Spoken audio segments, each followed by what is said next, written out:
The next station we're going to do is station 5. This station involves chemical energy. We'll be using glow sticks, hot and cold water. We will be using an apple hooked up to a voltmeter.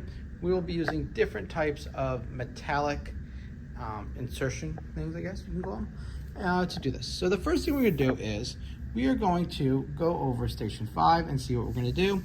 And part 1 involves the glow sticks. Now the glow stick says we're going to use hot water for this station that I'm going to pour in a second, and we're going to figure out how the energy transformation affects the chemical reaction that actually takes place inside of glow sticks, and then what energy transformation is occurring when that happens.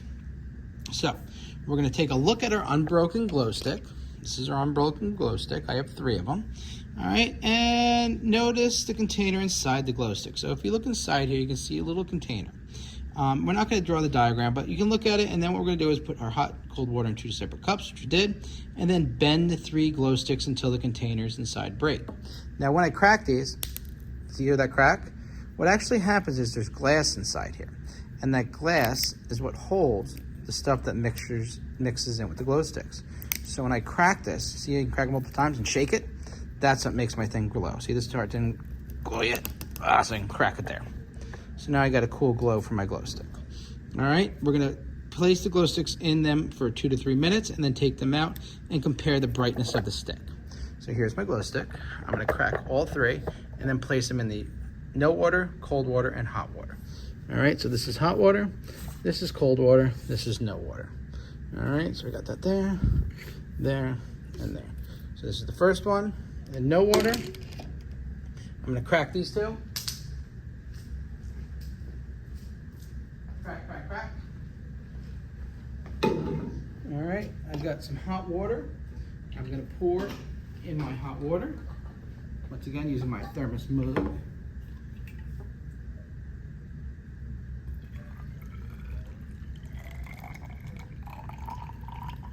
Perfect amount of light. So, as you can see, actually before I even put this in, all 3 glow sticks are glowing the same, all right? Cracked them, they're all 3 from the same manufacturer. And I'm gonna put them in. I'm gonna drop my glow stick in the no water, in the cold water, and in the hot water. All right, so now what we're gonna do is, this thing says we're going to wait approximately, now just so you guys get an idea how this works. You can see how they're going now. So initially they're all glowing the same amount. Now the questions we're going to answer for this is we're going to make an observation for the glow stick in each one and then rank them. As a ranking, you can rank them maybe from like 1 to 5. But as you can see now, hot, cold, normal. They're changing. You can even see it better in the dark, how they are changing. So one of them's getting brighter, one of them's getting darker, and one of them's staying the same. So that's a good observation. Now the questions you're going to answer is how the temperature affected by the rate, how is the temperature affecting the rate of the chemical reaction inside that glow stick, and then you're going to describe the energy transformation that's actually occurring. All right, so we're looking at these. And as you can see, the glow sticks are going different rates. Interesting. All right, so we got, that's the hot. Ooh, that's the cold. And that's not anything. All right, I'll take them out in a second just so you can see. All right. This one was the normal. Oh, this will be cold.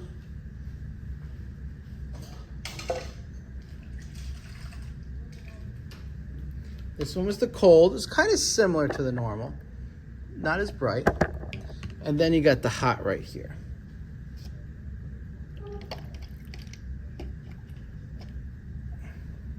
All right, so just looking at this, you could see the definite rankings. So try to guess which one's which. All right, so you got normal, cold, and then hot. Obviously, look at that. Now you can see it even better.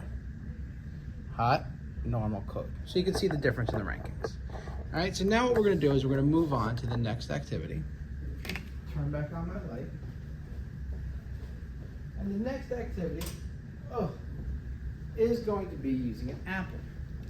Now we have an apple right here, and this apple we're going to use to make a chemical reaction. All right, so with our apple, we have right here a voltmeter. As you can see, we have some readings here. It's an amperage.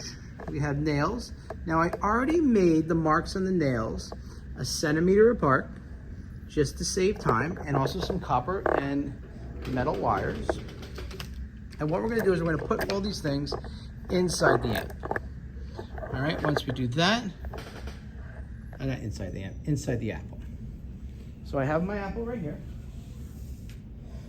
We did the glow stick activity. Now, right here, sorry, I gotta move around one. We're doing part 2, it's called the apple battery. How does the diameter of the metal pieces, depth of the metal pieces, and metal combination affect the electric current produced by the apple battery? And then what energy transformation occurs? So what we're gonna do is we're gonna use a ruler, a permanent marker, and I already made the marks at 1, 2, 3. See, as you can see here on my nail, I'll mark at 1, 2, 3, and 4 centimeters. Actually, the 5th one for that one. And I did that for all the pieces. Step 2, insert a large nail and thick copper wire into the apple, 1 centimeter. Make sure the ends do not touch each other. Then we're going to attach an alligator clip to the positive terminal of the micrometer and the other one to the negative term. We're going to attach one end of the second alligator clip to the negative terminal, and then the other one to the other end of the clip of the nail. We're going to reverse the arrangement and see what happens to the micrometer. All right, micrometer. Sorry, I call it micrometer. We're going to draw a diagram. Don't worry about that. We're going to push the nail and wire into the apple 1 centimeter increments up to 4 centimeters. So that's 4 different measurements, and record the micro ammeter readings in table 1. Push the nail and the wire into the apple so the ends are actually touching inside the apple, and then record that data. We're going to remove it and replace it with a thin copper wire, and so on until we fill in the whole table. So as you can see, we are going to fill in these 2 tables. The first one is a large nail and a thick copper wire. So I already have this set up with my wires touching. It doesn't really matter which ends. This is the positive though, this is the negative. All right, I'm going to take my nail. All right, I am going to go in 1 centimeter, so just that much. And then what are we doing? The thick copper wire. So this is my thick copper wire, the thicker one. I'm going to put that in 1 mark. So I got something that looks like this. Now when I attach the pieces to each one, I attach the red to the nail. I attach the green here. Notice what happens to what happens? It goes backwards. Does that help us at all? No. So what can we do to fix it? So what we could do to fix that is switch. Take the green off, take the red off, put the red on my copper, and put the negative on my nail. And look what happens when I do that. Now just by switching that, it switched the polarity, and that is the measurement. So that is the measurement for 1 centimeter for each one end. All right. Now what we're going to do is we're going to push this in. We're going to do 2 centimeters each. So I push this in a little bit, push this one into the next line, and there's a new answer. All right. Next one, this is 3. This is going to be 3 centimeters, and this is going to be 3 centimeters. Oh, I can push it in a different place. 1, 2, 3. Okay, so they're each in 3 centimeters. Let me make sure it's 3. 1, 2, 3. All right. Each in 3, 3, 3. And that's my reading. All right, look, it's losing a little bit. And now what I'm going to do is I'm going to go in 4. So I place it in 4. I place it in 4. And look what happens when I do that. And the last one is they're touching.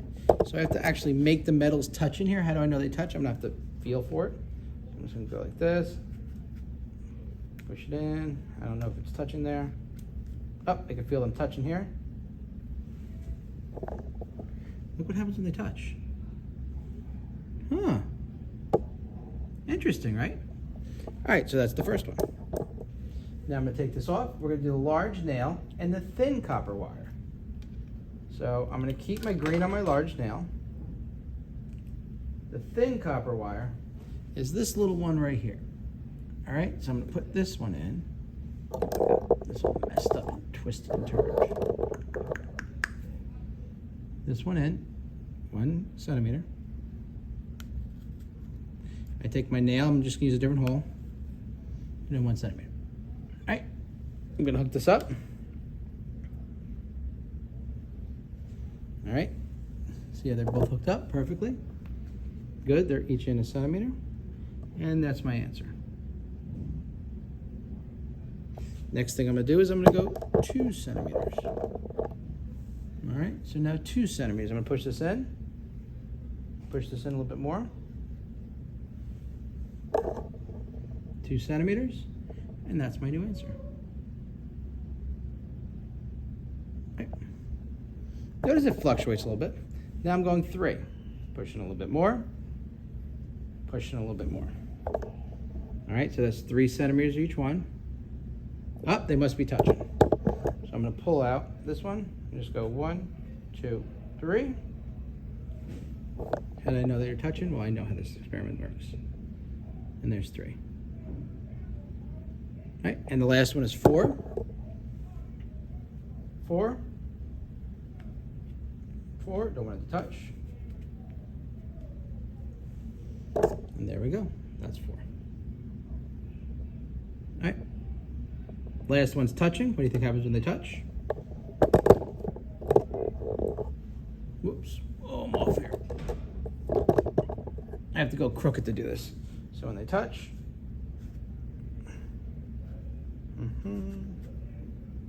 there we go. Now they're touching, and look where my thing is. All right, so we did the large nail and we did the small. So the next one is the small nail and the thin copper wire. So I'm gonna pull out my large nail, replace it with the smaller nail. I'm gonna go in 1 centimeter, and put my thing on, and take this and go in 1 centimeter. Use new holes, or else it's kind of messed up. So now they're each in 1 centimeter, and that's my answer. All right, then we're gonna go in 2 centimeters, push in a little bit more, push in a little bit more. 2 centimeters each, there's the reading. All right, 3 centimeters each. I'm just moving this hole. 1, 2, 3, and 3.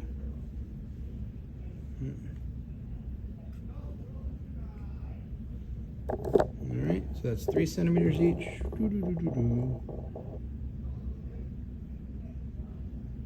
And then finally 4 centimeters each. Pushing in just a little bit more, and a little bit more. And that right there is your 4 centimeters each. All right, what do you think happens when they touch? So now they're gonna touch. Let's see, look at before they touch, it shoots up. The deeper you put it in, whoops, where is that? The higher it goes. And then as soon as it touches, you'll see what happens. Ah, I think mine's done. All right, so there we go. Now they're actually touching, and that's the meter. All right, so we did the top table. Now you're gonna do table number, moving around here, table number 2 for this. We're gonna do 2 copper wires, and then we'll just pick up a couple different things. Now we're just gonna put them in one distance and read the micrometer. We're not gonna do it for every single thing. So let's just do a couple different combos. So the first combo I wanna do is, 1 second, let me just fix this ladder. Good, so the first combo I'm gonna do is I'll just do 2 copper wires. 1 copper wire, 2 copper wires. Okay, I'm gonna put them each in about 4. 1, 2, 3, 4. And look at it. 2 copper wires. That's weird, isn't it? And look at, if I move this, you see the micrometer? No matter how deep I put this, it stays there. All right, you know what I'm gonna try? Let's try 2 nails, right? So I got my 1 nail, got my 2nd nail. What do you think I would do 2 nails? Go small nail, big nail. Whoa, what's going on there? Small nail, big nail. Interesting, right? Can you figure out what's going on yet? Maybe, maybe not. Let's do 2 more combos. We got some, well, I got this silverish type thing. This is almost like a paperclip type thing. So if I put that in, very bendable. All right. I'm gonna go big nail, silver wire. Okay, so it goes negative. So I gotta switch to polarity.